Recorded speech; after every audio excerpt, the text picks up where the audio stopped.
All right, all gas, no brakes. We are here, quick hitters. Happy Memorial Day. Let's get it going. We're talking quick hitters. We're talking hot buys. Guys, do you buy them? Do you sell them? What do you do with these guys? And we got two greats. We got DJ Chark. Everybody knows him. Everybody wants to know what to do. But it's not just DJ Chark here today, baby. It is the voice. It is the man. Chi-Town Sports, stand up. Steven Johnson, baby. Let's get it, Steve. What's up, baby? Hey, thanks for having me. Excited to be here. Excited to talk some DJ Chark and hopefully not make any baby Chark references along the way. Oh, we'll get it out eventually of you. Dude, DJ Chark, what a crazy. I hit you up earlier today. I was like, Fantasy Affair, Fantasy Football Podcast. They need some Steven, and they need a player, and you had that perfect guy, dude. So let's kind of backtrack here. We're talking about his value, situation, everything. But kind of fill us in on his career path leading up to this point. You know, it's been kind of a crazy career path for him. He comes out as a second-round pick for the Jaguars and doesn't really make much of a splash up until 2019 and really towards September, October of the 2019 season. And all of a sudden he gets off to a really hot start, finishes the season with 1,000 yards, 8 touchdowns. Everybody starts getting on the high horse after a 23-year-old season. He's already 1,000 yards. Yeah. Gardner Minshew you had Minshew mania going down in Jacksonville. It was a different place down in Jacksonville a year ago. And then all of a sudden we walk into 2020.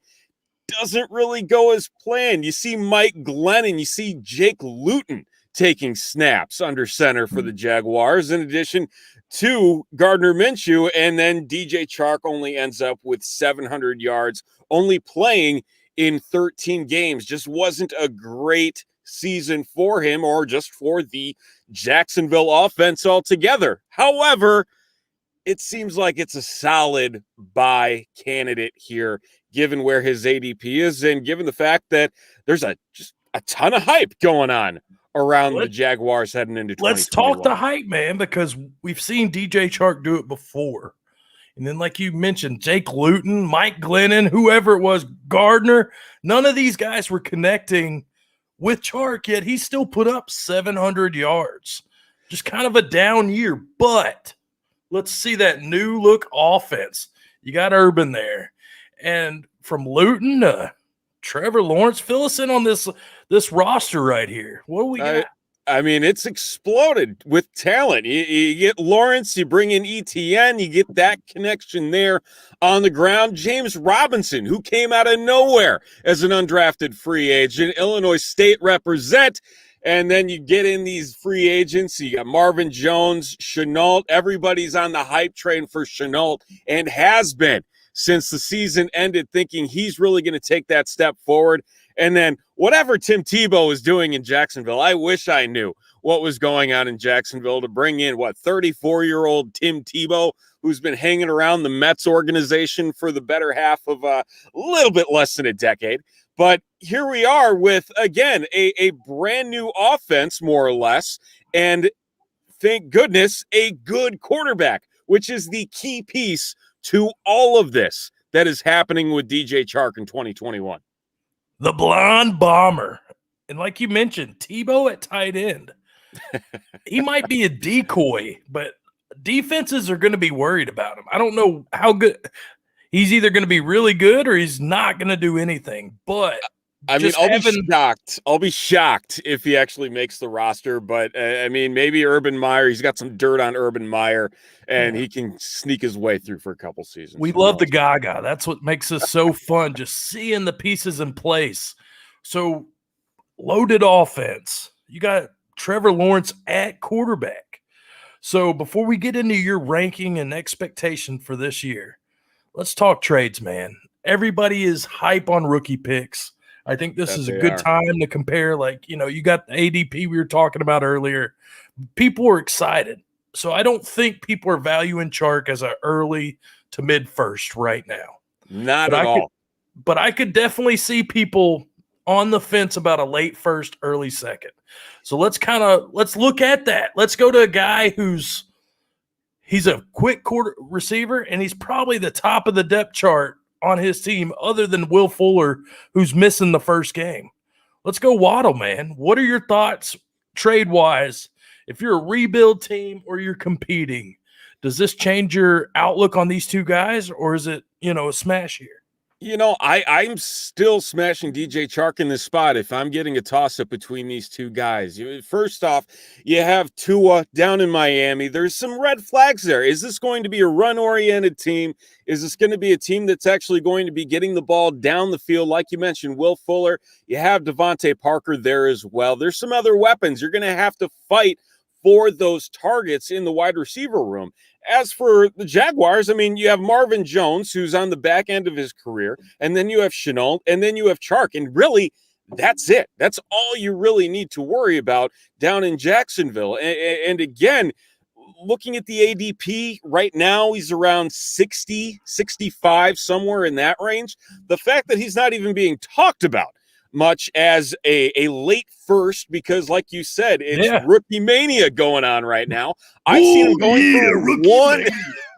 Sorry. I've seen him going for 1 second rounder for next year in so many trades. If you look it up and you're like, you need to go out and buy him if this is the case. This is a guy who is leading the league in terms of so many air yard stats on a per game basis, and he's finished the last 2 years inside the top 24 in air yards. There's going to be that connection. You look at what DJ Chark has had to deal with at quarterback. I'm going to dive into the player profiler stats. Last year, DJ Chark was 98th in target accuracy and 91st in catchable target rate. What does that mean? His quarterbacks sucked. They sucked. And guess what? Trevor Lawrence, now one of the most accurate passers in the NCAA, is now in Jacksonville and is throwing the ball to DJ Chark, his number one wide receiver. It's a no-brainer. It's a no-brainer. You also look at it and you see what Lawrence did at Clemson. He targeted those outside receivers. So to me, that's just a match made in heaven. We got a little comment here. Some dope shit. I'll take it. Thank you, Fantasy YZR. So let's get back to it. Before we move on to this quarterback conundrum, what would be rookie pick wise? If you're having a trade chart, what pick do you want?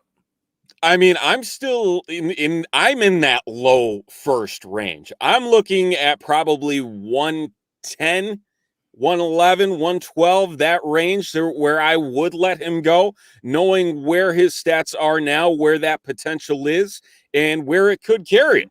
But again, if you're sitting there without Chark on your roster, and based on what the consensus seems to be, it's a very good possibility that, like I said, you could get him for less. You could get him for that second rounder or even a player much further down in ADP than what you're seeing with Chark. Like I said, around that 65 range, where you're battling with a whole bunch of wide receivers. You could go through the list. You have Cortland Sutton, you've got Deebo Samuel, Tyler Boyd. There's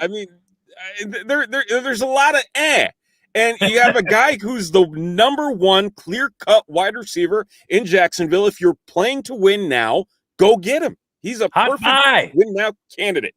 One more. I got to get for you. I think I know the answer. Some people like seafood. It's the summer. They're hitting the beach, licking their fingers. New Orleans. Jameis. Famous Jameis. If he's named starter. Does that? If he's named starter. That's the thing, man. I still got to go Chark. I still got to go Chark. There's all the talk about Jameis Winston is the little that we saw him in relief of Drew Brees last year, and how it's a different Jameis Winston. Let's not forget this is a Jameis Winston that also led the league in interceptions. However, he also did lead the league in touchdowns. That being said, it's not a situation where I would necessarily want to play that risk, especially with the quarterback who's on a short-term deal and not the guy that they gave, albeit a very easily escapable contract, a very large multi-year contract like they did to Taysom Hill. So Right. I don't know if there's necessarily a connection to keep him there long-term more than them just trying to figure out what the future in New Orleans looks like post Drew Brees. All right. Before we get out of here, I'm going to get your ranking, but I know there's all these Visca truthers There is. everywhere. Everybody's on his bandwagon. I see it, but I'm worried about the injuries. I've always been kind of I've seen Jalen Hurd dominate in college, and I'm still waiting for that. I'm not saying Visca's Jalen Hurd, but is Jalen Hurd the alpha over Chark? Or Visca, you mean? LaVisca? Visca, excuse, not Jalen Hurd. Oh. We're talking a whole new situation there. I'm not sold on that just yet. I think that there's going to be more of Visca getting some of his opportunities taken away via ETN in that passing game, kind of being that gadget player on passing downs.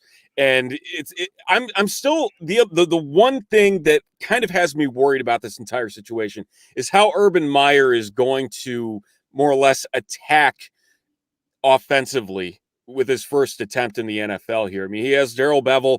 He's always been a run-heavy guy for his offensive coordinator. Urban Meyer's always been that run-heavy guy as well. That might play into the shorter game. That might play more into Chenault's territory versus having to throw it further down the field. But then you talk about some of the things that Bevell has said, and to be gratefully honest, the Jacksonville defense hasn't changed much at all. They're still going to be terrible. There's still that expectation that they are not going to be that great in 2021. And when you look at that, they threw the ball on a ratio swing of pass to run more than any other team in the league last year. And it wouldn't shock me if they're having to do that again. So yeah, they can say they want to run the ball all they want. They can say they want to run all these gadget plays to open up those big pass plays down the field to Marvin Jones and to DJ Chark, but they're going to have to pass the ball just to stay competitive week to week because that defense just isn't good. When you have a bad defense, that usually means a good offense. So let's hit them with it. Let's close it out of here. DJ Chark, you've heard the reasons, who to take. Visca, Chark, you've heard who to turn down. Nobody wants Winston for this. Steve's hanging out here. So give us your ranking end of the year. Where do you see Visca or Chark? Jeez. Oh, Visca. So I've got DJ Chark as wide receiver 18. This is a lot higher than where he's going. He's currently going 30-32. I think there's a definite opportunity for him to bust through that 30 to 35 range that he's currently floating around in. And not only that, but also become the fourth Jaguar in their team history to eclipse 1,100 yards. I think that opportunity is there with the fact that, again, the fact that he did not have accurate targets thrown to him on a consistent basis when you're 90th in the league in terms of this target accuracy, 98th actually, that's going to cause a loss of opportunity there from the wide receiver side. And again, this is a much more prolific offense as we move forward. I am very, very, very bullish on Chark, and I think he's going to do fantastic in 2021, being that guy to connect with Trevor Lawrence in his rookie season. I think we've heard enough. My man, Steve, Chark could be a wide receiver 2, wide receiver 3, no doubt. Don't sleep on him. Wide receiver 18, you heard it here first. Till next time, Steve, my man, Chi-Town Sports, raise up, baby. Let's get out of here. Thanks for having me. Thanks for coming on.